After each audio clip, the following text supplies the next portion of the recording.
Ladies and gentlemen, welcome back to the Gridiron Network Podcast. This week, we're going to go over some NFL news as usual. We've got some of your hot takes this week. You guys left some comments, and remember, keep leaving those comments. We want more hot takes. This is going to be a weekly thing we do here. And then, ladies and gentlemen, it's week one of the NFL season, baby. We've got pick'ems this week. Harry, how are we doing? Man, I am so happy, man. We finally got NFL football back. No more preseason games. It's finally time. It's been a long time since the Super Bowl to see a real football game. So, finally excited that we're here. Like you said, man, no more preseason. It's the real deal. First game kicking off, we got Eagles, Cowboys. It's going to be a great one. But first, we got some NFL news to get into. The biggest piece of NFL news, the biggest piece of news of the entire offseason. Cowboys trade two first-round picks, or trade for two first-round picks from Green Bay for Micah Parsons, who then signs a 4-year, $188 million extension with the Packers. Oh, man. Now, I got to ask you right away. You being the Bears fan here, how do you feel about Micah Parsons is now going to be in that division for probably the next 10 years? You know, I made a quick video on it the day this news dropped, a quick little short on it, and I think it summed up my feelings perfectly. Somebody needs to put out a warrant for the arrest of Braxton Jones for the countless murder that he is going to cause of Caleb Williams this season, because Micah Parsons is going to terrorize that man. Braxton Jones was getting killed by second stringers and third stringers in preseason. I don't understand how he won the starting job. That just shows you the state of our left tackle. With the lineup grades we made this season, our left tackle is awful, and Micah Parsons is going to terrorize him. And from a point where we won at Lambeau last season, it felt like the tides were slowly starting to turn, and I no longer feel that way. I'm back to cowering in the corner when I hear the Green Bay Packers. Dude, I mean, I can't blame you, man. I mean, I feel like I'm pretty certain last week we did shortly discuss if Micah was to go to Green Bay, and We did. I mean, yeah, now we know that did happen, and man, do I feel bad for your offensive line. 2 games every year now. That is going to be brutal for them. And the thing is, if he was to line up on Darnell Wright, I'd feel at least a little bit better. But I know they're going to exploit Braxton Jones. Any smart team would exploit Braxton Jones. And you're going to put a top 5 pass rusher in the league on him. It's just going to be awful, man. And I do have to say the one negative that I would say for this situation for the Packers, because getting rid of your first round picks, they're going to be late. They're practically going to be an early second round pick at that point.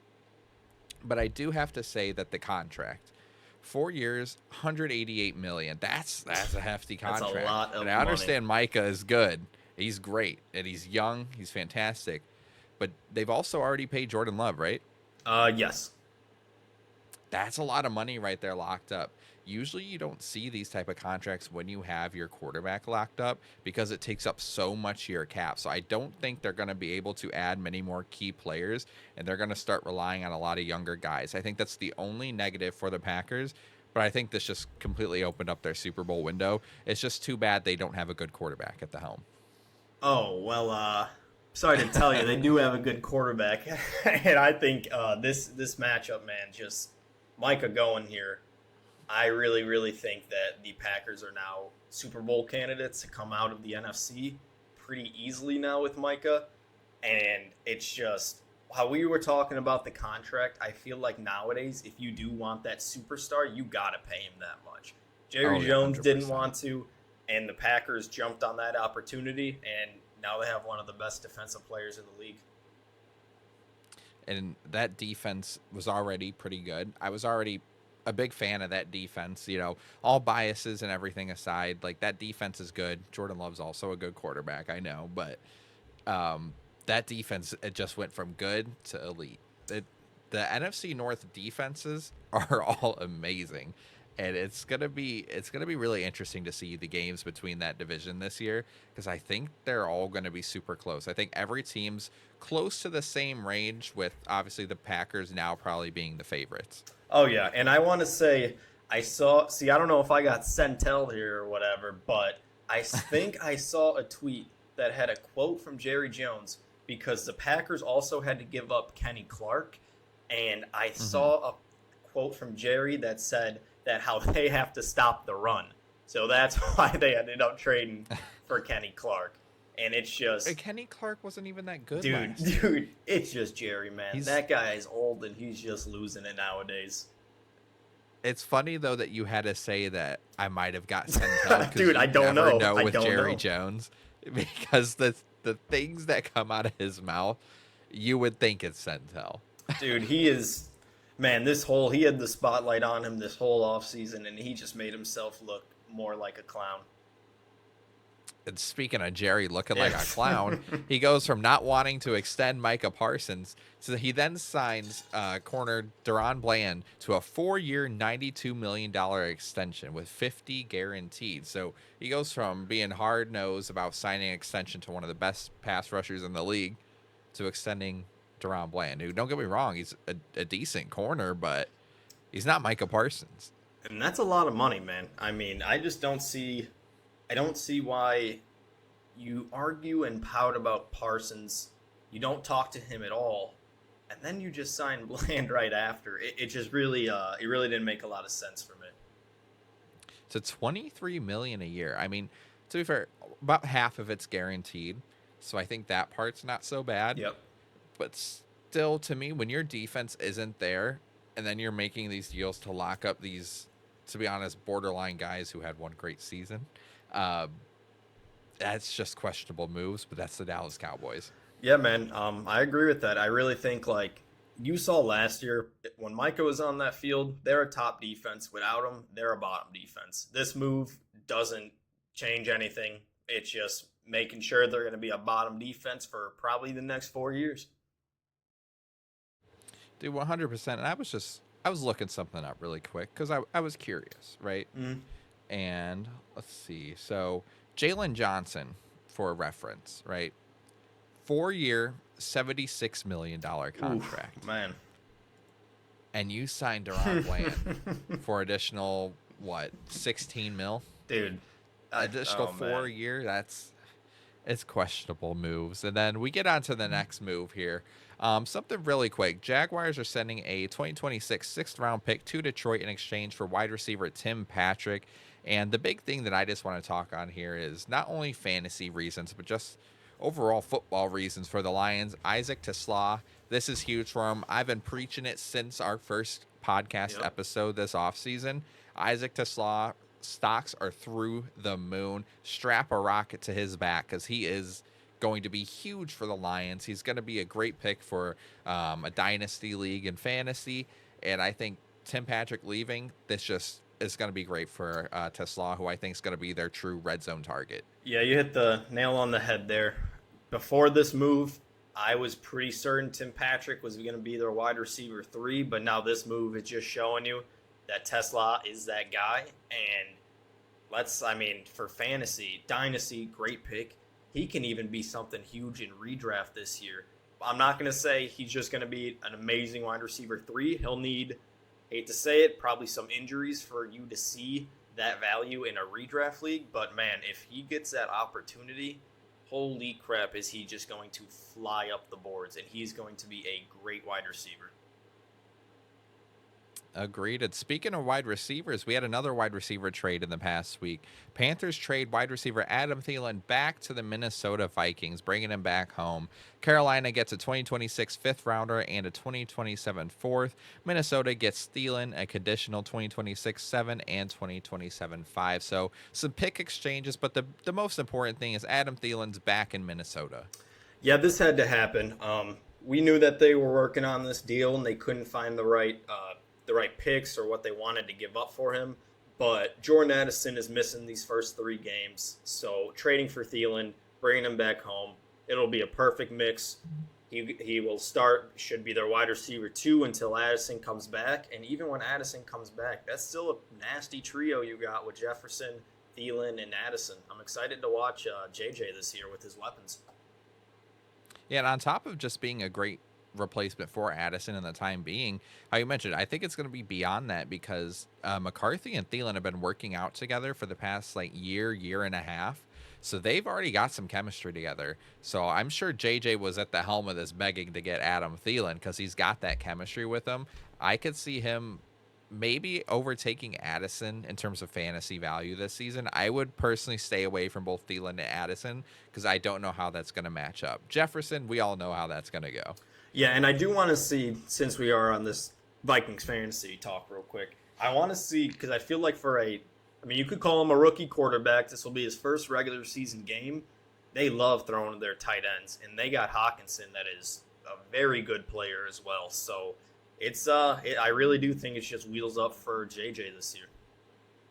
Yeah, and speaking of Hawkinson, I do think that in terms of fantasy value, he is flying a bit under the radar because he's coming off I think it was ACL and MCL, or maybe just ACL injury, which he returned towards the end of last season, and he wasn't bad when he came back, and that's coming off that injury. So now he's had a full off season, and like you said, man, quarterback's best friend when they're young is a tight end.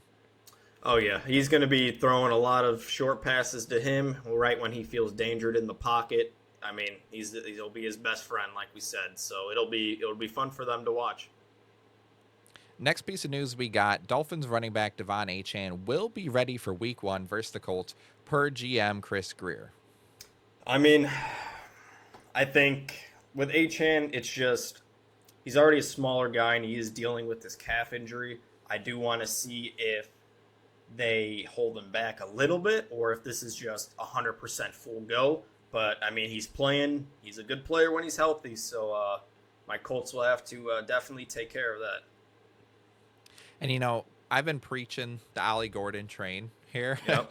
And Mike McDaniel had something to say when asked about how much Ollie Gordon will play. He said he'll have 0 plays or all the plays, 0 yards or all the yards, or somewhere in between. And as a fantasy owner, this is possibly the most aggravating thing that a head coach could say. Man, I think here's how I feel about Ollie Gordon. I really do think regardless of what happens with Achane, if he plays, he misses some games, I think he's going to carve himself out a role. I think he's just that good of a player where they're just not going to be able to ignore him. And I also think that he really is going to carve out that red zone, that Raheem Mostert role, because the Dolphins made it a point this offseason that they want to be more physical, and that means more runs at the goal line. And Ollie Gordon is going to be able to get into the end zone, so I do think that he's going to have almost that David Montgomery floor when it comes to fantasy, where he's guaranteed to get maybe a touchdown or so a game, and he's going to get quite a bit of touches. As long as it's not week 1 against the Colts, I'm okay with that. Next piece of news we've got, Ravens and all-pro safety Kyle Hamilton are finalizing 4-year extension worth over $100 million. This had to happen. I mean, you got a team there in Baltimore that is competing for the Super Bowl every year. Have to bring back your star safety. I mean, not really much to say. Great deal. I think $25 million is great for him, and this just extends their Super Bowl window even more. And as a Notre Dame fan, it still baffles me to this day that Kyle Hamilton fell in that draft where he did to Baltimore. And I just couldn't believe that we were going to let a team like the Ravens get their hands on who is now already an all-pro safety in Kyle Hamilton. Because if you had a set of eyes, you knew coming out of the draft that Kyle Hamilton was going to be an all-pro safety. I feel like there's every draft where I'm like, oh, how did the Ravens get this guy to fall to them? And that, like, him going there is just the most perfect example of that. And it's just like, what's his name? Malachi Starks from Georgia, safety, falling to the Ravens this year. It's the same thing. Like you said, how do they keep falling to the Ravens? Dude, it's crazy how that happens because Starks, I saw on a lot of the mock drafts, he was going to go to the Colts we were at 14. It's just like, Yep. and the Ravens got him. It's crazy how they do it every single year. And it doesn't make any sense. And it feels like it's starting to become not just the Ravens, but in general, safeties you're seeing in the draft are starting to kind of fall a little bit later than where they should. And the teams that are taking them later are absolutely loving it. You look at guys, obviously, like Hamilton, like Starks, but also guys like Brian Branch with the Lions. These guys are falling later than where draft scouts and analysts are projecting them to go. And the teams that are getting them are these Super Bowl contending teams. So they're just becoming so much better because the lesser teams are not wanting to take a chance on a safety. They want that quarterback, that receiver. Yep. They want that impact right away offensive skill position, and they're missing on these all-pro level guys. Yeah, speaking of players drafting or falling down the board, This next player has been falling down the fantasy board a lot. Chiefs wide receiver Rashee Rice is accepting and will serve a 6-game suspension to start the 2025 regular season, and he'll be eligible to return Week 7 versus Las Vegas. And this is just, there was so much talk of when this was going to happen. We finally know. There was a lot of suspicion that he was going to play the first 4 weeks of the season and then get suspended. I think for fantasy purposes, it just really depends when you can get this guy. I wouldn't be reaching for him, waiting for a wide receiver 1 when you get back. But with him leaving, I mean, Xavier Worthy, he's their wide receiver 1. And Kelsey, I think, is going to be, I think he's going to benefit the most from this. Let me pull up some of the numbers real quick from last season. So Rashee Rice, let me get it here. Rashee Rice last year, he played the first 3 games of the season. So if you look at Kelsey's numbers after that, because Rice and Kelsey both battle for like the same targets in the quick little slants, just middle of the field. So after week 3, Travis Kelsey, he had, we'll go through the targets. 9 targets, 10 targets, crap against San Francisco at 5, 12 targets, 16 targets, 12 targets. Then even after that, he still had another 13. It's just, I think Kelsey is the big winner.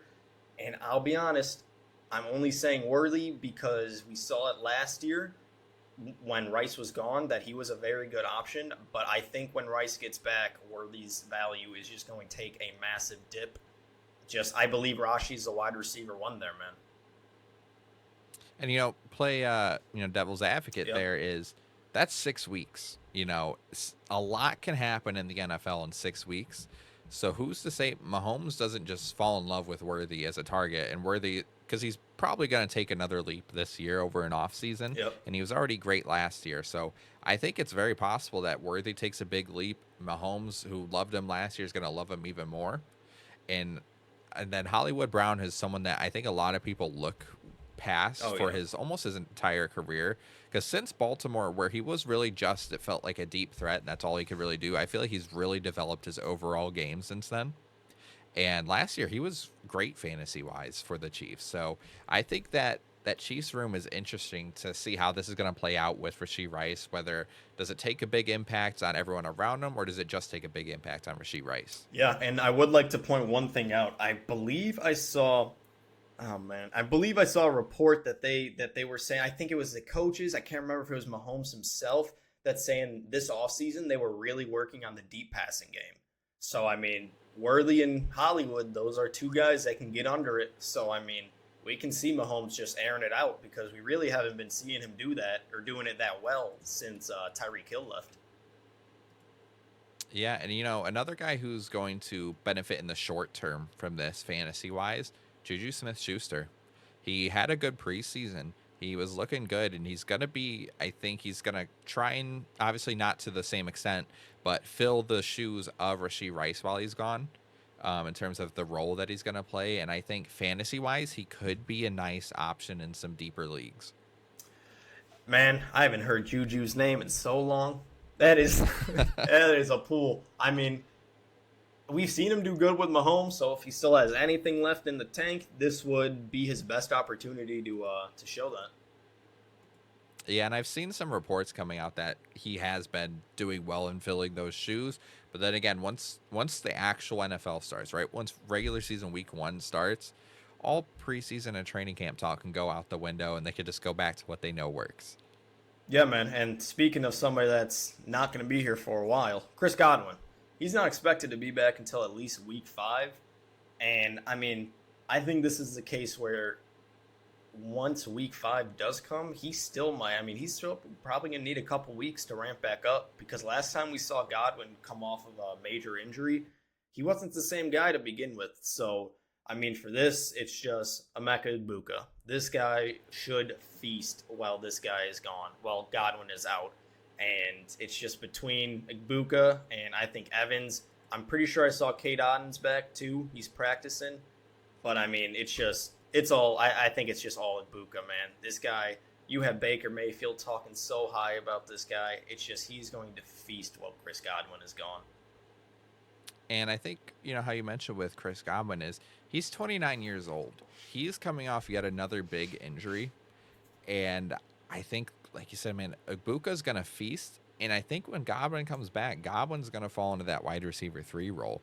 I think Ibuka, in the time that he's out, in those short 5 weeks, if not longer, he's going to take that wide receiver 2 role and run with it. Arguably could take wide receiver 1 role based off of what I've been hearing with how good he's been doing. And I think Evans has slowly been declining, while still good. Yes. Slowly declining from where he was. Yeah, and I would like to say, Ibuka wasn't no second round, third round pick to draft while Godwin's gone. This guy was taken in the first round. Like, they expect him to end up being that wide receiver too, just consistently. And like you said, all we've heard is positive talk. If something was to happen with Mike Evans, oh my gosh, this guy is going to be literally a league winner for fantasy. And overall for the Buccaneers, it's smart that they took Ibuka because both Evans and Godwin are getting up there. And then obviously you have someone like Jalen McMillan, who's, out. I don't remember if it was for the season or if it was just later in the week. I know it was or later in the season. I know it's a neck injury. But 2-3 years from now, those are going to be your wide receiver 1 and 2. And I think that's a great set to have once they develop. Yeah, man. I mean, they just signed Baker. Now you got Ibuka there. It's just going to be, that pairing's just going to be fun to watch. And another pairing getting reunited here. Free agent wide receiver Gabe Davis is signing back with the Buffalo Bills. I think that's good for the Bills because they do have a weaker wide receiver room. It really is just Keon Coleman and Khalil Shakir. So to bring back a guy like Gabe Davis, who really wasn't doing that much with the Jaguars, and we've seen him do his best work with the Bills, with Josh Allen, I think it's going to be a familiar face for Josh Allen, and it's just going to open up that offense even more for the reigning MVP. Yeah, I mean, you said that pretty spot on. It's a weak wide receiver room. Gabe Davis should be a good depth piece. He's familiar with this offense already, and it's just he was waiting to sign somewhere this whole offseason, and I don't think anybody else wanted him, so he winds up back home in Buffalo. And like you said, I believe it was a 4-touchdown game we saw from Gabe Davis and Josh Allen in the playoffs against the Chiefs. So it's just hopefully he can figure out something. I believe you said, yeah, he's starting on the practice squad. And if he just gets over that injury, I think he should definitely will be getting playing time. And I think he will carve out a sizable role there in Buffalo because he really is their only actual deep target. I don't think Keon Coleman developed as much as we would have, most people would have liked. I personally invested a lot dynasty-wise in Keon Coleman in multiple leagues last year. And so I was a bit disappointed to see the steps that he was taking. I just think overall, Khalil Shakir just dominated fantasy-wise for that offense. And I think Gabe Davis is going to be a great deep threat this year. Yeah, man. I mean, while we are on this subject about Buffalo wide receivers, you were talking about Keon Coleman. And, I mean, from training camp, all we heard was good things, that he's having a really good camp. Even Josh Allen said he's seeing a lot of growth in his game. And just he's just doing the things that they're asking him to do, Josh Allen said. And apparently in camp, he's been consistently been a guy that can go and win. It's just, for fantasy-wise, Keon is getting drafted extremely late, if not at all. This guy can be a perfect, throw him on your roster, see what he does week 1, see how involved he is, and who knows, you might have Josh Allen's wide receiver 1 that late in drafts. Yeah, and that's why I was very close to trading him in a lot of my dynasty leagues, but I decided to hold on to him because, maybe it was just a one-year rookie season, right? I'm not going to read too much into it, and he wasn't high enough to have any real trade value, so I think it was safe to, bet on him for another season. I do think he is going to have a better year. I still don't know if it'll be the jump that we thought he would, to be the level we thought he would be at, but I do think he is going to take a bit of a jump. Yeah, I'm just, as long as we see something, as long as we see a jump, I just want to see that because, I mean, Josh Allen is quarterback 1 or 2 every year for fantasy, and he's not throwing to anybody. Can you imagine if we gave him another wide receiver 1? That would just, oh my gosh, that would be so great for fantasy, and hopefully what they've been saying about Keon, hopefully we see the jump. I mean, the Bills have done such a horrible job of surrounding Josh Allen with receiving talent that he has turned Khalil Shakir into a great fantasy wide receiver and just an overall great, reliable slot receiver. Yeah, I was gonna let me pull up Shakir's numbers last year, but I had him in I a mean, league, and I remember he was just Mr. Consistent. It felt like he was. he Let's was he see. was Josh Allen's favorite. Yeah, it looks like 13, 10, 20, 10. He's got a 14. He's just always between that 10 and 15, and that's just something very reliable for fantasy. If you can just plug a guy in that can get you that. Exactly, man. And then last bit of NFL news we have, which just happened today. Jets guard Elijah Vera Tucker suffered a significant injury, which we later found ended up being a season-ending torn tricep injury. Oh man, as we have two field believers in this podcast, this just sucks for them. I mean, we knew he was gonna run, but now he's really gonna have to run if they lose this guy. And it really just sucks that they lost him. Literally, what are we, like 5 days before the season starts? It's just huge loss for them. Sucks for everybody, fantasy wise. Sucks for Fields. Sucks for maybe Brees Hall will see a little bit more check down since he's going to have to get the ball out quicker now that that Tucker is out. It's just very unfortunate for the Jets. Yeah, and like you said, he's going to be running for his life out there. And fantasy-wise, I was already avoiding people like Garrett Wilson. I know you're high on Garrett Wilson. That's changing but a little bit. Yeah, I think now, especially with losing one of the better guards in the league in Elijah Vera Tucker, my fantasy value of anyone on that offense other than Justin Fields has just dropped down. Yeah, oh man, because I just had my league was the last one on Labor Day, and man, those Jets were going for. I do an auction league, and they were going for cheap. I think everybody is scared of them, and just the more the offseason went, I just slowly just kept backing away from those Jets players. The only one I would take is Fields. When it comes to that, they're going to double team Garrett Wilson. Who's next? Who is going to get these passes? And it scares me because I feel like Fields is just good at honing in on one guy. And if they're doubling him, is it just going to be Brees Hall checkdowns? Are we going to see some from Mason Taylor? It's going to be a very interesting year to watch these Jets. I really think it's going to look very reminiscent of his first and second season with the Bears, where it was one read, all right, Garrett Wilson's covered, I'm taking off. I think that's going to be extent of the Jets offense this season when it comes to the passing game. And I know people want to see Fields take that next leap as a passer, and unfortunately, I just don't think it's going to happen. I would love for it to happen. I'm always going to back the guy. I'm always going to root for him. I think that going from the Bears to the Jets is a QB's worst nightmare. It can't get much worse than that, man. It really can. Unless you want to go to the Browns, like it really can't get that much worse. No, man, but that's going to wrap up the NFL news segment for us. So next, we've got some NFL hot takes, but it's not from us this time. We had some of you guys leave some comments, some hot takes. We've got about 6 of them here. We're going to read them off. We're going to say our thoughts out of it. We're going to go from there. Harry, do you want to read the first one? Oh, yeah. Let me start this off. This one was specially submitted by my 10-year-old brother, Matt, and he's real confident in this one. So, Cam Ward will be the best rookie in the NFL. So, man, there are some rookies, Ashton Genty especially. It's going to be hard to beat him. But like we said, I think it was a couple episodes ago, Cam Ward is the least talked about number 1 pick, it feels like, ever. So, we know he's going to sling this rock around. Calvin Ridley's there. If the cards go right for Cam Ward, I can definitely see this happening just because some of these rookie seasons we've been seeing from quarterbacks as of late. I think Cam Ward definitely has the tools to be the best rookie this season. I personally don't see it happening. I think he will finish in the top 3 for Offensive Rookie of the Year voting, though.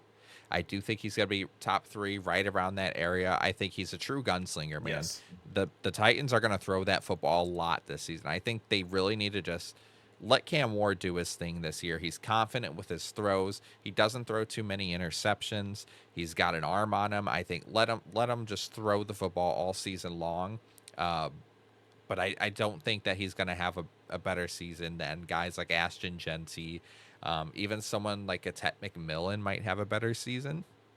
Yeah, I'm very huge on Tet this year, so I would agree there.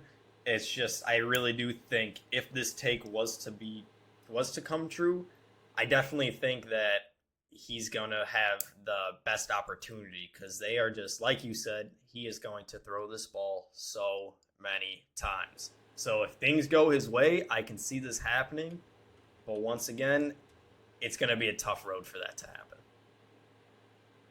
And it is. And that kind of leads us right into our next hot take, which we have Cam Ward will have a better rookie season than CJ Stroud did for the Texans. And I've got to say that this one I disagree with. So I do think Cam Ward's going to have a good year, right? Don't get me wrong. I like Cam Ward. I'm big on Cam Ward. But when you look at what CJ Stroud did in that first year for the Texans, 4,108 passing yards as a rookie, 23 touchdowns and only 5 interceptions. I think if I remember correctly, it took him until week 10 or 11 to throw his first pick. Yep. I know it was quite a few weeks. So while I think Ward's going to have a great year, I don't see him having a better year than CJ Stroud. The only thing that I do see him having more than CJ Stroud is possibly more passing touchdowns because Stroud only had 23. So I think we might see some more, maybe like the 27, 28 range from Cam Ward.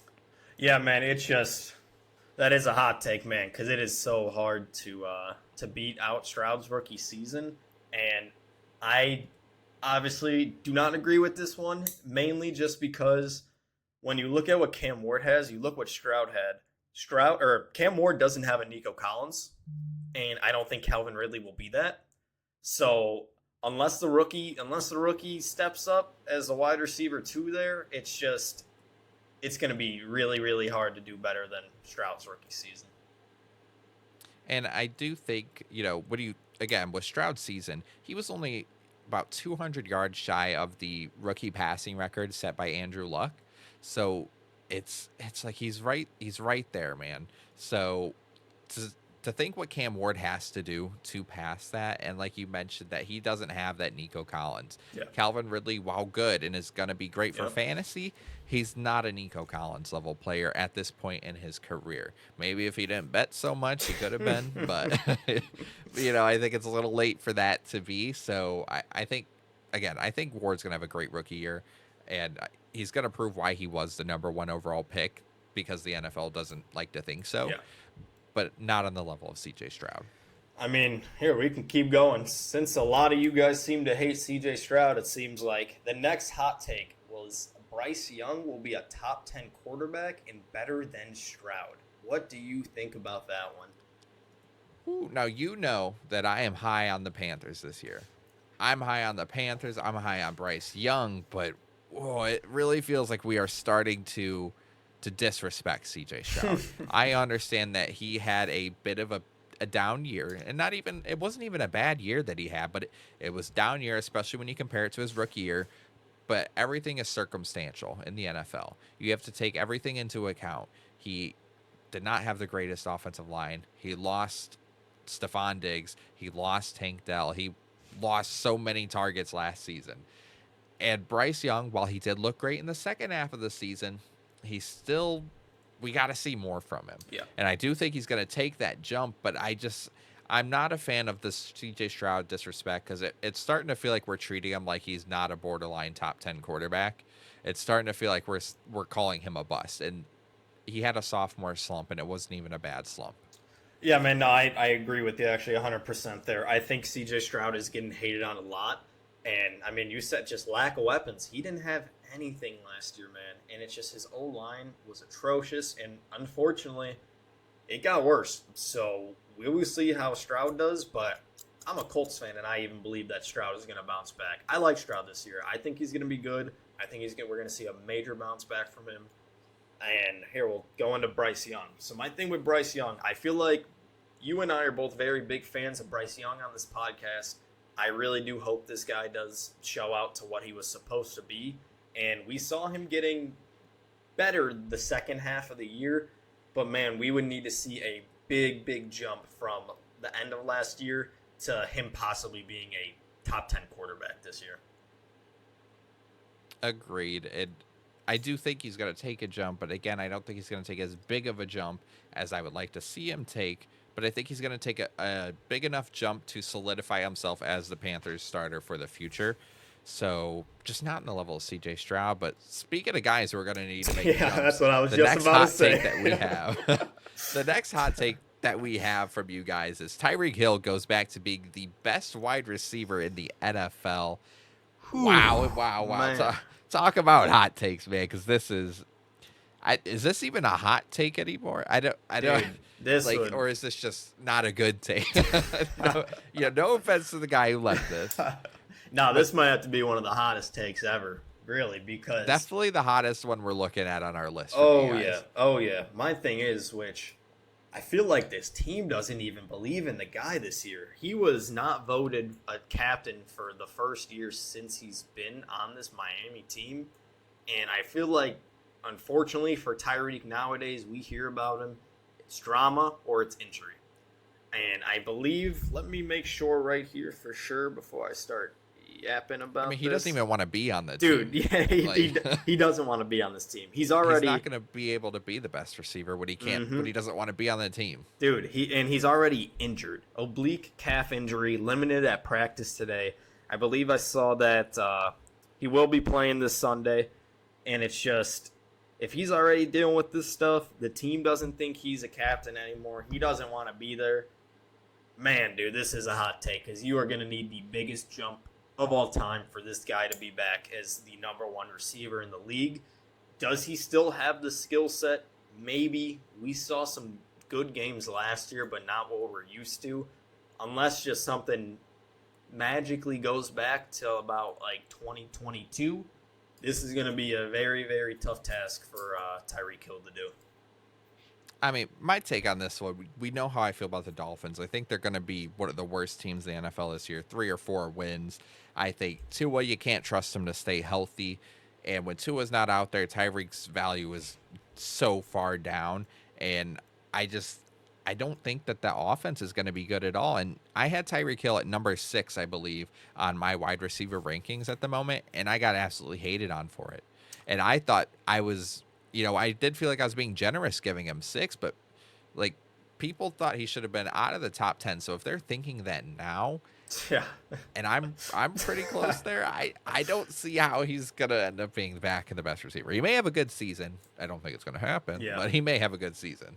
I mean, the thing with Miami play. Oh, actually, real quick before I forget, you had him 3-14, correct?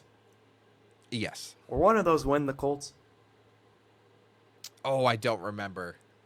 No. Okay. That's I just had to make sure. Okay, we'll get into it more when we get to pickups. Yes. Now we'll go back to what I was saying. When it comes back to these Dolphins players, not only do you have to worry about how every single one of them seem injury prone between Achane, Waddle, and Tyreek. You know who their quarterback is right now? That's a whole nother worry that you have to have when you are putting these confident takes into literally the internet, man, because Tua you need to worry about him more than anybody else on that offense, I feel like. In the second to last hot take that we have here, Isaiah Likely will be the starting tight end for the Ravens halfway through the season this year. I'll let you go on this one first. Yeah, man. I'll be honest, I like this one just because it feels like the team wanted Likely to be the starting tight end. It seemed like they didn't want to bring Andrews back, but then this injury did happen, and I mean, I feel like it just forced their hand. Mark Andrews, he should be good, honestly, to start the year, and it's a matter of time before Likely takes the starting tight end role for the Ravens, and honestly, he'll need to really, really do good really, really quick. So I don't know about halfway through the season, but if you told me that Isaiah Likely ended the year as the tight end 1 for the Ravens, I wouldn't be surprised. So I would go a step further with this one than halfway through the season. I think within the first 2 weeks, we see Isaiah Likely as a starting tight end.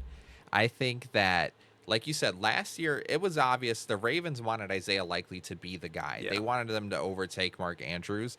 And I think that it's only going to be shown more this year. I think Isaiah Likely is going to be the clear tight end 1 for everywhere on the field except within the final 20 yards, except within the red zone. I think in the red zone, they're probably still going to lean on Mark Andrews. Yep. But I think Isaiah Likely is still going to be tight end one. So I fully agree with this take, and I'd even go a step further to say it's pretty early on. Yeah, and then we can just go straight into this next one. So the last hot take we are discussing, Bo Nix will be a top 10 quarterback this year. How do you feel about that one? I'm all aboard, baby. You know I'm all aboard the Bo Nix and Broncos hype train. I got him as Super Bowl contenders. One of my hot takes last week was that Bo Nix, among the other quarterbacks of the class, we would have 3 of them end up as top 10 QBs, and I think Bo Nix is one of them. I think Bo Nix and Sean Payton is just an absolute match made in heaven. I love this hot take. Yeah, man. I mean, I'm pretty big on Bo Nix. I do like him this year. I believe they went, what was it? I believe it was 10-7 last year. And that was with a rookie Bo Nix that I feel like every single person was hating on this guy, especially when it comes to fantasy. That is, he's 50 years old. He's getting drafted. But, I mean, literally just, you said it. It was a match made in heaven with Bo Nix and Sean Payton. And it's just, I think we're going to see a huge jump from Nix this year, man.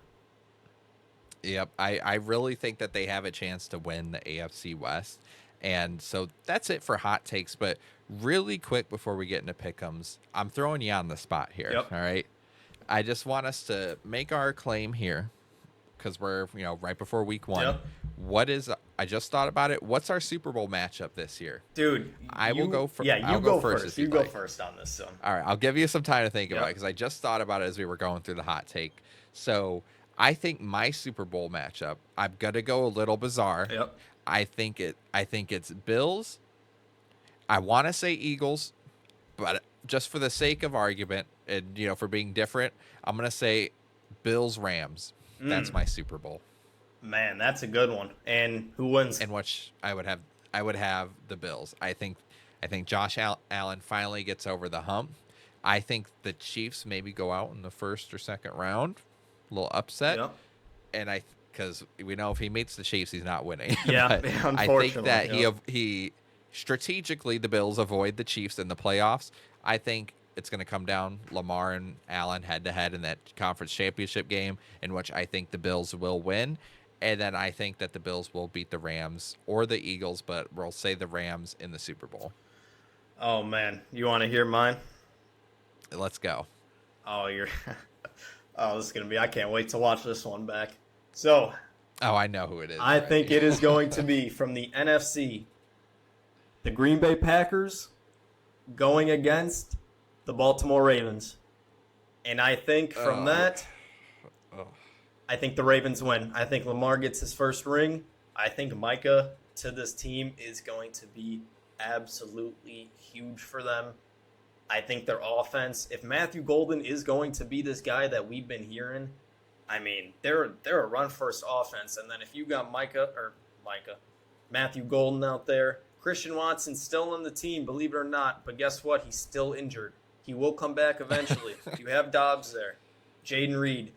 His injury is a little scary. I thought I saw he had a pretty serious foot injury, I believe. So we'll see. But that's my pick, man. I'll put that on record. I really do think that trade was huge for this team. It's going to bring them to another level, and I can see them making a deep playoff run.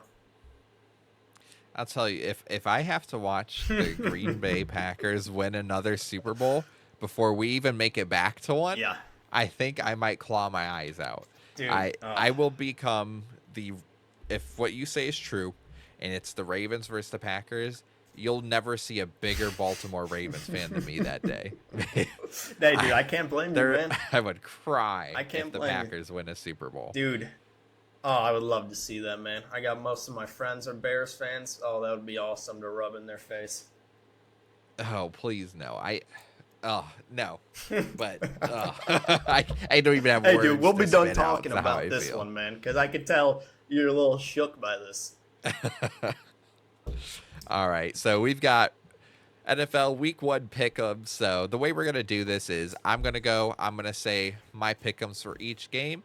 Harry's going to go say his pick'ems for each game. And then we're going to talk game by game, give our thoughts, see if we have anything different, how it's going to go.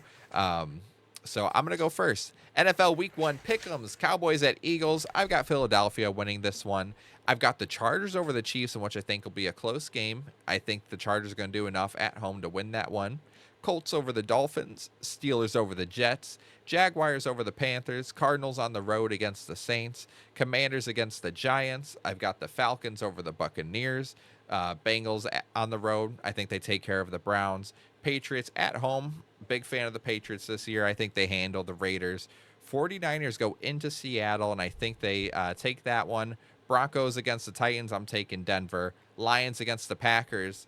This one was a toss-up, but because there's a little bit of question around the Micah Parsons injury, I'm going to go Lions here. Rams, I'm taking them over the Texans. I think Bills over Ravens and what will probably be the game of the week. And then Bears versus Vikings. I mean, who would I be if I didn't take the Bears to win week 1 over the Vikings?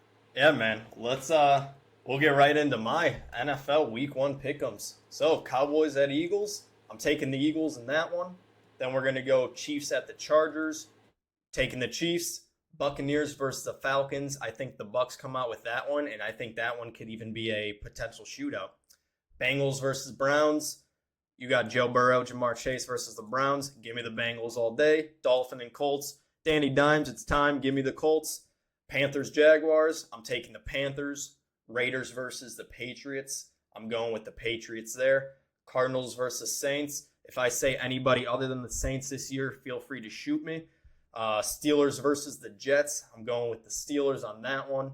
Giants versus Commanders. I'm taking Commanders, and which I think could be a blowout of a game. Titans versus Broncos. Easily the Broncos there for me. Then we got the 49ers versus the Seahawks. I'm taking the 49ers. Lions versus the Packers. It's going to be a close one, but you just heard my Super Bowl pick, so I'm choosing the Packers for that one. Texans versus the Rams. I'm going with the Rams. And then we have Sunday Night Football, Ravens versus the Bills. I'm taking the Ravens there. And lastly, Monday Night Football, Vikings versus Bears. I got Bears with a question mark at the end. Okay, I feel like you could have just confidently said Bears in this one. But, okay, all right. No, let's talk about this one first. Yeah, let's talk about Bears, Vikings on the road in Soldier Field against the Bears. The debut of J.J. McCarthy as a starting quarterback. The debut of Ben Johnson with the Bears. I think this is a perfect Monday Night Football game to start the season. I wish it was a little bit earlier as a Bears fan because I want to watch us play meaningful football. But to me, I think that this one, while I don't want to say it's going to be a blowout, I think I'm a little bit different than most people with this one, and it could be my Bears bias talking, but I think we win by 2+ scores here. Dude, it's just, I changed why I put the question mark. I changed this one so many times. I don't know who's going to win this game. I don't think there's a clear answer.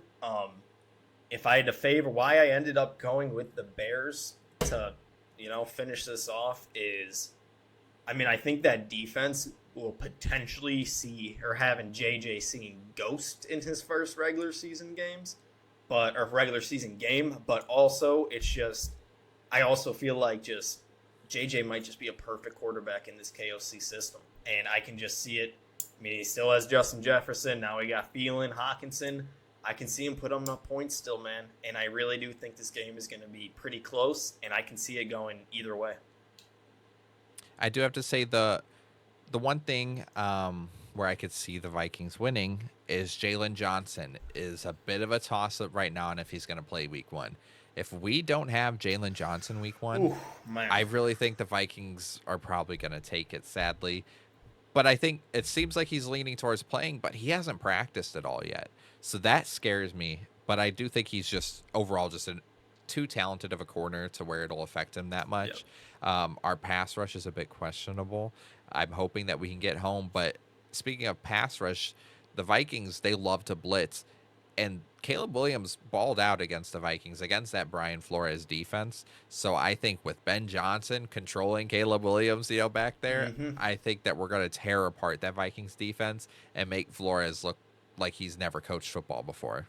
Dude, I love that out of you. Come on. You're getting fired up for this game. Let's go. I'm ready for Bears football, man. You know what? Hot take. We're dropping 42 on their heads. Oh my, yeah, somebody. Yeah, we'll make a clip out of that one real quick. But let's go to the top here. Let's go from the top. We'll discuss every game. So, I mean, this will be out tomorrow. So, tonight we'll be having Cowboys versus the Eagles. What do you think about that game? So we both picked Eagles here. I think that 2 weeks ago, if you would have asked me this, it would have been a close game. I do think it's going to be closer than people think. I don't think it's going to be a complete blowout just because it's Cowboys-Eagles, and no matter what, it always feels like it's a close game. I think that Cowboys offense is going to be good this year, and I do, you know what? I just started talking, and I've started kind of changing my opinion by talking on how I think this game is going to go and how I think it's going to be super close, and that's mainly because of the Eagles' cornerback situation. And I don't like their corner 2 situation because DeJean's the slot corner. He's not going to be lining up outside. And I think George Pickens is going to feast on whoever's lined up out there because I think it's going to be Keely Ringo. And I think Pickens is just going to absolutely just sun Keely Ringo all game long. Man, so this one for me was very close. Not because I am just so huge on this Cowboys offense this year. It's just Dak is going to have to air this ball out so many times. I think he's the NFC's version of Joe Burrow this year. Crappy defense, 2 great receivers. It's just I can see him throwing the ball so much. But what did it for me is this Eagles roster, man. They're just, they're just too good on each side of the ball. And, I mean, no Micah Parsons anymore. I think that's just going to be the factor for the Cowboys losing that game. Just the Eagles are just stronger. I think both sides of the ball by a lot. Or maybe not on offense by a lot. While I do like the Eagles offense, I am just huge on the 3 of Dak, Pickens, and CeeDee this year. So, I mean, we'll see how that goes out. And Dak plays the Eagles. He always plays Hurts pretty good. So I think the spread was, it was a large spread. I think it was 8.5, but 8.5. Yeah, yep. but I was just looking at but still, man, I really do think that if the Eagles don't go up by 30 the first half, because usually that's what they were doing a lot last year and running out the ball, I think this could be a pretty good game. I do think Eagles cover the spread in this one at 8.5. I think Eagles win 38-28. If I had to pick a score, that'd be my prediction there, 38-28. Very nice. Let's move on to the Friday game in Brazil, Chiefs versus the Chargers. And I'll start us off here. I took the Chiefs here, and I'll be honest, I really think after their Super Bowl loss last year, they're just going to want to come out hot, show everybody. I mean, everybody's going to be watching this game. They're going to want to show everybody that they're still the Chiefs. And, I mean, I'm praying for a Travis Kelce big game because I got stuck with him in my fantasy league. I have a auction league, and I put $5 on Kelce thinking, somebody's going to bid me up on Kelce, right? Nobody bid me up. So I got him and Tyler Warren both starting this week. So let's go Travis Kelce and hopefully Mahomes. Like they said, been working on these deep balls. Hopefully Kelce can pull one out of the tank at 35 years old and let one loose for 80 on the first play. So this is going to be the first game here where we disagree. This is the one where I've got the Chargers winning, man. Yep. I think that while you said the Chiefs are going to bounce back from the Super Bowl loss, I think it's still going to be in their heads a little bit. I think the Eagles ran that football all over the Chiefs. And what do the Chargers like to do? They want to run that football. They've got a great offensive line. I know they're missing. It's Slater, I believe, that's out for the year. Yep. They're missing him, but that offensive line's still good. You bring in a guy like Marion Hampton. Najee Harris, we now know, is going to be playing. We don't know in what capacity, but that's a nice 2-headed monster there, even if it only has 3 eyes there at running back. and I just think that Chargers offense is going to do enough, and they have a good defense. I think they edge out a nasty game here, like a 17-14 or, a really kind of just low-scoring game that you wouldn't expect. And it's a divisional game. Chargers at home. I think it's just going to be a rough game that the Chargers are going to grind out. By chance, I know you just had the betting odds up for the last game. Do you have them up for this game?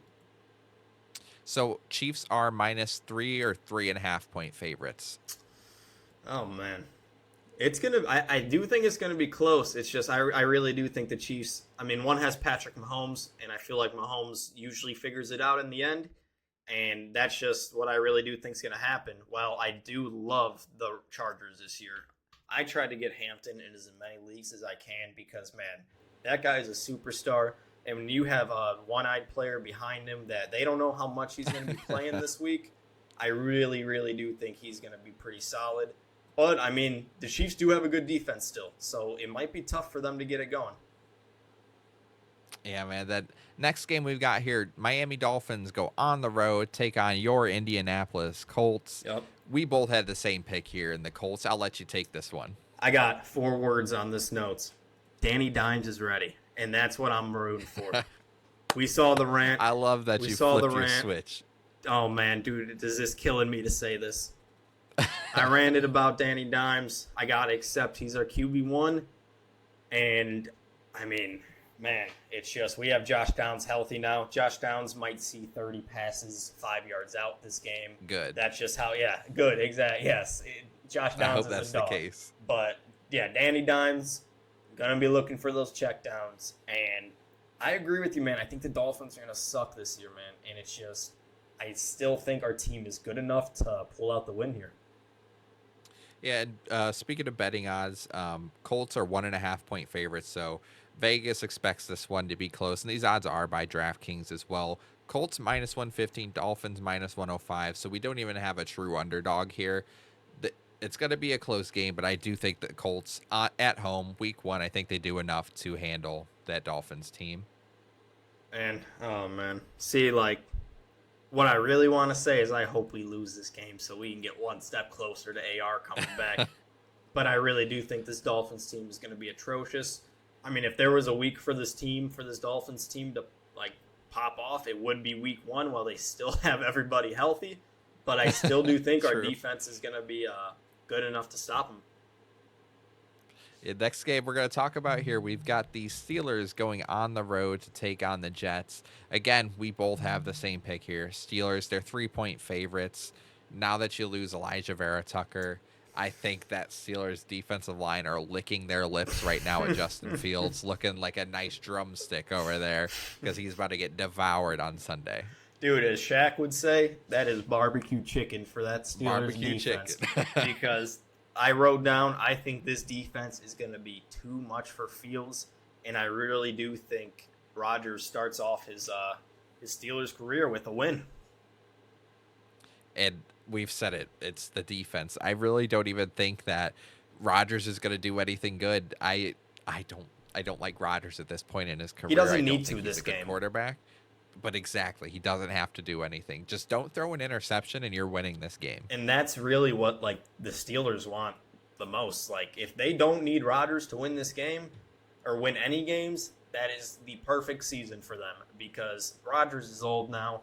I mean, I still think he's a decent quarterback. He was putting up stats subpar to Patrick Mahomes last year, so I still think he got something in the tank, but I just don't think we're going to have to see that this week. I think this defense is going to eat Fields up. Yeah, next game we've got Carolina Panthers go on the road to take on the Jaguars, and this is the battle of my 2 dark horse teams right here that we had on episode 1 or 2. I said that both these teams would win their division, so this was a tough one for me to pick, but you ended up going with Carolina. I ended up going with Jacksonville as the Panthers are 3.5 point underdogs here, so Jaguars are the favorites, and I think rightfully so. Yeah. They're at home. I think that there's a lot of talent now surrounding Trevor Lawrence, and I think it's going to be a very close game. I think the Panthers might even cover the spread, but I would take the Jaguars. Why do you think the Panthers? Man, I think it's going to be a close game, just how you said that. Is it my hate for the Jaguars? I slightly sided with the Panthers, maybe. But, I mean, I believe what we saw from Bryce Young to end the year. I think that was real. I don't think that was just a gimmick. Now you have a real wide receiver 1 in Tet, and Chuba's still in that backfield. And I just really do think that if they're clicking, I think it could be enough to win the game. But then also, I'll play both sides because this was a really close one. I'll be honest. I did not know what side I wanted. I can also see this Liam Cohen offense just tearing apart this Panthers defense week 1. But I think the Panthers are going to figure it out in the end. A super close game here. And then not so super close games that we have next. Cardinals go on the road to take on the Saints. Yeah. Cardinals are 6.5-point favorites, and I think they cover this spread comfortably. I think they more than double this spread. I don't think this one's going to be close in the slightest. Yeah, I'm going to keep this very, very short and sweet. I wrote down it's the Saints. At the end of the day, it is the Saints. Cardinals should win this. If not, we should start looking for an XFL team to take their spot in the league because there is no reason they should be losing this. Hey, man, I'm a big Premier League soccer fan, right? Football, soccer, whatever you want to call it. They got the relegation system over there in Europe. We don't have it in the MLS. With teams like the Saints, it might be time to start bringing up XFL teams and sending the Saints down. But dude, they're going to be all we got to say for horrible that this one. year, It's man. not, They're going to be so bad. I think 1 or 2 wins max. Dude, yeah, no, I 100% agree. They're going to be. I just don't see a situation where something happens where they're even decent. It's just their quarterbacks are atrocious. If you hit a marshmallow on Olave's head, he might be out for 3 games. It looks like. So I can't see this team being anything this year. The only way they might win football games is Praying. Rashid. They need to Shahid's pray down the there entire somewhere. game because it is not happening. Shahid's down there somewhere. They're just gonna have to win by a Shahid 250-yard 3 deep ball touchdown game. Dude, they might even need more than 3 with that defense. They might need a 6 touchdown game for him to pull out a win. It's going to be Alvin awful. Kamara's fantasy Yeah, game? yeah, It's gonna be the Rashid exactly. Shaheed version. Weekly that needs to happen though. So we'll see. Or no, it's going to be Vele, not Rashid. We're getting Vele. True. We're getting Vele the Rock. Next game up, we've got Giants at Commanders. Now, this one, Commanders are a 6-point favorite here, and we both took the Commanders, but I know you said Commanders would win comfortably, right? Yeah, but now the more I think about it, this D-line that this Giants have, I don't think it's going to slow them down that much, but I still think the Commanders are pretty convincingly going to win this game. I see, personally, this is a tough one for me because I do think Commanders win this game, but I would probably avoid, if I were to bet on this game, I would avoid touching the spread, just because I think it's very possible that D-line just destroys the Commanders' O-line and makes this a very close game. But I also think Jada Daniels and that Commanders offense last year, it was very West Coast-esque in that there were a lot of quick passes. Yep. A lot of quick passes to tight end, quick to Terry. So I think it's possible that they just get the ball out quick enough that D-line's not going to matter, and they may end up winning this one by 14 or more points. See, I never thought this day would come where I say something positive about Debo, but what you just said, this offense loves the quick passes, and that's what Debo is good at. So if Debo was to have a good game, this would be the one because Jaden is going to have to get this ball out quick against this D-line. Debo's only good at 2 things, man. Getting quick passes and eating cheeseburgers, and he's all out of cheeseburgers. Time for some passes. Let's go, Debo. What about this? If he goes off week 1, I will never call him Cheeseburger Debo again. I need to see 100 yards and a touchdown from Debo, and I will never call him Cheeseburger Debo again. If Debo goes for 100 yards and a touchdown, I won't not call him Cheeseburger, but I'll downgrade him from McDouble to just a single. I will house a Big Mac on next cheeseburger. week's episode. You heard it here first. Live Big Mac eating if McDouble cheeseburger Debo goes for over 100 yards and a touchdown. That's going to be an awesome clip. Can't wait to see that one. Next up, Buccaneers on the road against the Falcons. Another one we're split on, man. And this one that we have here, Buccaneers are 1.5-point favorites. So clearly Vegas is split on this one too. Yeah. I think Falcons handle this one at home. You think Buccaneers take it on the road? Talk me through it. Dude, yeah. I think right here I wrote down potential shootout. I think this can be a shootout between both of these offenses. You see both of these teams, the players that they have on offense, that can easily happen. And I really do think it's going to be close, and I'm predicting a Baker Mayfield game-winning drive for them to get the win. I could definitely see it, but I could also very easily see it the other way with a Michael Penix drive. I think that, like you said, this is easily a shootout. Yep. And I think that coming out of the draft last year, 25 years old, people didn't like, or 24, 25 years old, people didn't like that with Penix. Yep. They didn't like the injury history. But I think what's happening at Alabama right now is further proving how good of a prospect Michael Penix Jr. truly was. Because Kalen DeBoer is just not doing good. No. Not doing good at Alabama. He's destroying everything Nick Saban built. And so that shows you that this guy went from Indiana University, which is a football school, a school not known for football, made Indiana a good football school while he was there, left to go to Washington, turned Washington into a top 10 team while he was there, made Kalen DeBoer get the Alabama job as the heir to Nick Saban. And then what we saw last year, he looked good, man. That's why I said my hot take last week, man. I think this QB class is going to go down in history, and I think the Falcons are going to be pretty good this year. I think they're going to be the Buccaneers and the Panthers are all going to be duking out for that first spot. I think they'll all be within a game of each other, so I can easily see this game going any way. Yeah. I'm hammering the over at 47.5 on this one. I think they demolish that over. Dude, easily. I mean, I think what you said there was perfect. Like I said, I think it's going to be a shootout. I can see this going any way. It's just, I really do think if Baker gets that ball with a minute, 2 minutes left, he's going to pull another one series that he did with the Rams, going down that field and winning, or literally rejuvenating his entire career. And it's just, literally, this can go any way, but I think Baker's going to do it in the end when it matters. I really think it's a case of who gets the ball last. Yeah. I think that's how that game's going to go. And next game up, we've got Bengals at the Browns. While, it's on the road against the Browns, I really don't think that matters. I can't believe they're only 5.5-point favorites. I think Bengals. It's only 5.5. Yes, and I think that is because of how good that Browns defense is. But then you look at the Browns offense, and that's all I got to say about it. Yeah, man, it's just, I can't believe it's only 5.5. That is crazy. My case for why that would be that low is maybe because we see the Bengals start slow every year, but also we saw them in. Yeah, Burrow played a preseason game, right? I'm pretty sure I saw him. I think they played two games, right? And they looked fantastic. Yeah, that's what. And usually that's not the case. Usually they just sit their stars and then they throw them out week one, and guess what? They start slow. But I mean, they're trying to get ahead of it. Exactly. It's just you got Joe Burrow, you got Jamar Chase. That's good enough against the Browns team. Not to also to add, you have T. Higgins and Chase Brown.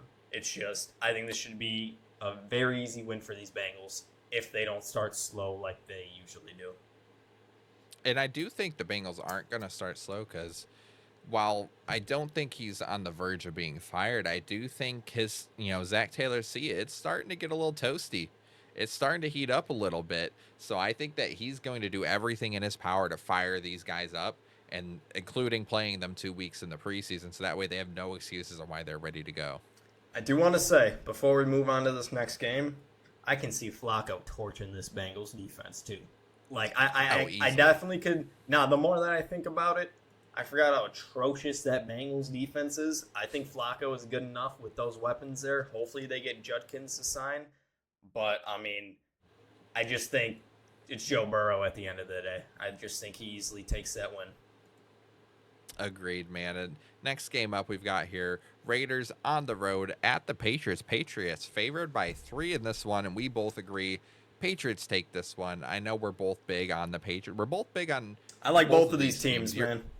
Yes, you're bigger on the Raiders than I am, but I do think the Patriots are going to take this one.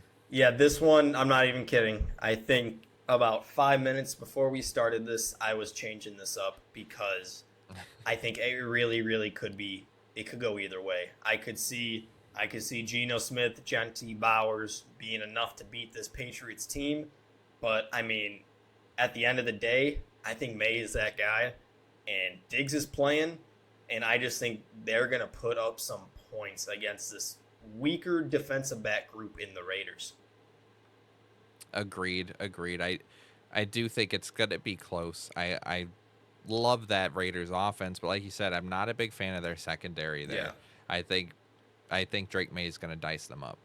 Yeah, it's just I think he's going to make that jump this And then year. next up, we've got the 49ers on the road going into Seattle against the 12th man there. Seattle Seahawks, 49ers favored by 2.5. I think, and you think, Yep. 49ers win this game. I do think it's not going to be that close of a game. I'm not big on this Seahawks team at all, man. I made that point clear last week that I don't like Sam Darnold. I don't think he's a good NFL quarterback. I think Brock Purdy is a good NFL quarterback. I think Ricky Pearsall is going to look very good. Now, the one thing I will say is I like that Seahawks defense, and that to me is the only reason I can see this being a close game. Yeah, I'll piggyback off that. I think their defense is good, but at the end of the day, we're going to see Brock Purdy, CMC, a healthy CMC for now, a healthy Kittle for now. Juwan Jennings is practicing again. Ricky Pearsall, I just think that's going to be too much for the Seahawks. And I wrote down that I need to see Darnold post KOC before having them beat a team like this 49ers team. Yes. And then you look at that running back room. I think on his way out to the field, Kenneth Walker is going to slip on a banana peel and be out for 6 weeks. So I don't trust that offense at all. We've made our point clear about Kupp and that we don't think he's good anymore, unfortunately. So yeah, I think Niners take this one comfortably. Yeah, I mean, I love Kenneth, and I'm happy you brought him up because we saw in the preseason, and it was the preseason, so take it with a grain of salt. The Kubiak running system was working very well. Now, if Kenneth can stay healthy, I think he can be absolutely dangerous in that. But like we were saying, I need to see something out of Darnold post KOC before I'm having him beating teams like these 49ers. Yeah, and I could be wrong. I know I've been hating big on Sam Darnold, and rightfully so, but, I could be wrong. And if I am wrong, I will always eat my words on that. Yep. But as of right now, like I said, I need to see something. But next game up, we've got Titans on the road. Number 1 overall pick, Cam Ward, goes on the road for his first NFL game against the Denver Broncos. Broncos favored by 8.5 points, and yeah, I've got Broncos winning. You've got Broncos winning. Yeah. I think this couldn't have been a worse first game for Cam Ward because that Broncos defense is going to make him look like he's playing pee-wee football. Dude, I got the same thing, man. I said Cam Ward's first game against this defense, ... GG, because they are going to kill this guy. It's just the worst possible matchup that Cam Ward could have gotten for his first game, and man, I could even see them beating him more than you said 8.5. Yeah, I think they cover that easily. It could get ugly, and it can get ugly very fast. And that's unfortunate because the narrative that's going to run with Cam Ward right away is that he shouldn't have been first. This is why he hasn't been covered, but he's going against arguably the best defense in the league. I mean, seriously, can you pick a worse matchup for your rookie quarterback to first go against in his first game? I don't know if there is one. On the road as well, yeah, as if it couldn't have already sucked. Now you're going into Denver. Good luck, Cam Ward, man. I wish you the best. You're going to definitely need it for this one. Speaking of hostile environments, though, we have the Detroit Lions going on the road at Lambeau Field to take on the Green Bay Packers. Packers favored by 2.5. To me, that's a little surprising. Now, I picked the Lions. You picked the Packers here. What do you think? I need to see this offense post Ben Johnson, and now they have to go against Micah Parsons. I don't know. I'm sure they weren't game planning that a couple weeks ago, but it is here now. And I think it's just going to be – I just need to see this offense. I need to see what it looks like post Ben Johnson, and I think the Packers are just going to come out hot, man, at home. Counterpoint there that one, also, I don't know if Micah Parsons plays. I think he does. But let's say he plays, right? Yes. Counterpoint, Jordan Love and the Packers got to deal with a healthy Aiden Hutchinson, yes, who was on track to be Defensive Player of the Year before breaking his leg. So I think this is going to be a potential game of the week right here. Mm-hmm. But I could very easily seeing it go either way. I'm bigger on the Lions than it seems like a lot of people are because they lost both their coordinators. But I do like, I still like the team. I like the talent they have. I think Jameson Williams is going to take another big leap this regular season. Yep. I think he's going to take a lot of targets away from Amon-Ra St. Brown. But, yeah, I've got Lions going on the road in Lambeau making a statement early that they're fine without their coordinators. Do you have the over and under for this game? Over under is at 46.5. And now one thing you got to remember about over and under this week is that this is NFL week 1. Yep. The over and unders are always going to be a bit lower because teams are still figuring each other out. So it's always weird to bet over unders for that first week.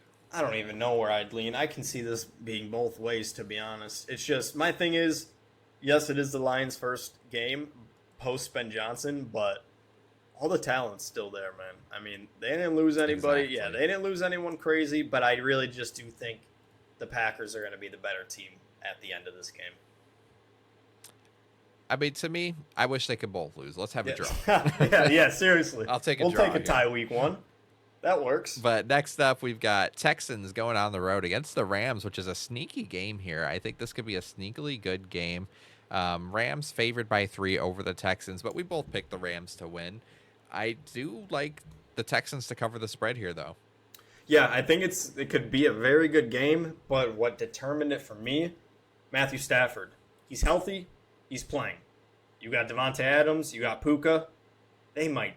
Oh man, it's just that two combo that they got there is going to be so brutal good. For defense. Exactly. Yeah. And if Stafford can just stay, it's literally just. I think this team can go very far. It just depends on Stafford's health. If this guy is healthy and playing, I think they're just going to be very good, and I think he's going to lead them to a win week 1 against the Texans at home. And I do think the reason why I think the Texans will cover the spread is that Texans defense is good, man. Yeah. And while you've got Puka, you've got, Devontae Adams, they got Will Anderson, they got Derek Stingley Jr.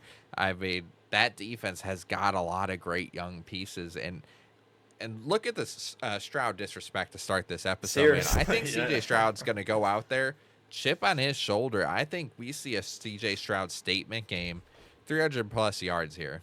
And you know what? I'm leaning towards changing my pick, but I'm not going to do it. But I do think we see a CJ Stroud statement game. I think this has potential to be one of the best games of the weekend, pretty easily. 100%. But in my opinion, what will be the best game of the weekend is Ravens against the Bills. I don't have the odds pulled up for this one, but I do think Buffalo takes this one. You think Ravens takes this one? What do you got to say? Oh man. Okay. Now this one this was also a last second change. So I do have these odds pulled up. Over under 50.5. They have the Ravens -1.5. So it's going to be an extremely close game. Very close. Yes, very, very close game. I know it's Bills Mafia. I know they're at home. I think Lamar got screwed out of MVP last year. And I think he knows that. I think he got a statement to prove. And I just think he comes out swinging, just knocks down Josh Allen week 1. I think it's very possible, man. And I was, like you said, I was so torn on this game. Yeah. And to me, the ultimate decider, because it felt like a coin flip, the ultimate decider is where they're at. Yeah. Bills Mafia. They're in Buffalo. That's, to me, why I'm leaning towards the Bills. But at the same time, I could easily see the Ravens taking this. I think this is going to be such a close game. I don't think it's going to be a blowout like their one game last season. I don't remember what the score was, but I remember it wasn't very close. I think this is going to be a close game, but I'd like to say the Bills will take this one. Now, before we end this episode up here, all these matchups, I'll start us off here so you can take a look. Let's pick a possible upset. What upset do you think can happen here? So, I'm looking at all of these, and man, the more we talked about it, the more I was like, wait a minute, maybe if something was to happen, I'm going to pick possible upset of the week, the Browns upsetting the Bengals. Now, I'm going to pick that one just because we talked about the Browns defense. While we know what their offense is right now, it's honestly, I feel like it's been the laughing stock of the offseason. But I think this Bengals defense is so bad where Joe Flacco with Jerry Jeudy, Njoku, which I think Njoku's going to have a huge week this week. I really think it could be enough to beat this Bengals team. And if they do, like we talked about when we talked this matchup, the Bengals have been starting slow. So out of all these matchups, if I think there could be a potential upset, it would be the Browns over the Bengals. So I've got a few that I would put on upset watch here, and I think the confident one that I'm going with is Chargers over the Chiefs. I really do think Chargers win, but I think the other, I would, if I had to pick two or three more, it would be Texans over the Rams. Yep. Like I said, I was very close to changing my pick, but I'm going to stick with what I said originally. I think Giants over Commanders is a possible upset, and my friend's going to hate me for saying this, but Cowboys over Eagles could be an upset pick. Dude, Dak plays good against that team, man. I really, really do think if this guy is airing it out. Oh my, wait. Can we? I don't know how I didn't speak about this right when you said that. Can we imagine Jerry Jones if these Cowboys come out and beat these Eagles after he trades Micah Parsons? Dude. I feel like king of the world. Dude, this guy, I cannot wait to see the possible quote that he would say after that game. It's just, dude, I mean, that's a good one. I didn't want to be the one to say it because it's spicy. I'm still taking spicy, Eagles by yes, 8.5. Yes. Don't get me wrong. But it could. It could my happen. money on it the could Eagles. happen.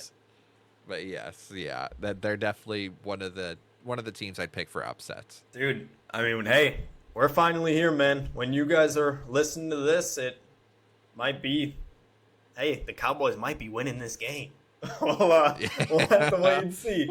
We'll have to wait and see. Yeah. But, I mean, hey, we made it. We're finally here. Week 1 is here. And, man, I cannot be more excited. What else could I say? For fantasy, make sure you get those Thursday night players out of your flex spots. And, man, I am just very, very excited. We are finally here. Football is finally back, man. Yeah, man. Week 1, it's finally here. As of today, when you're listening to this, it is Thursday. You'll be ready for this. You'll be feeling the energy of Thursday night football. The podcast is only going to get better from here now that the season's starting. And always just want to point out, NFL hot takes, please leave them below. We'll appreciate it. We'll go over them on next week's podcast. We went over a couple today, so leave a hot take below for the for week 2. It'll be so leave a hot take for week 2 of the season. We'll go over it on next week, and yeah, that'll be it from us for this week. So thank you guys for tuning in, and we will see you in the next one.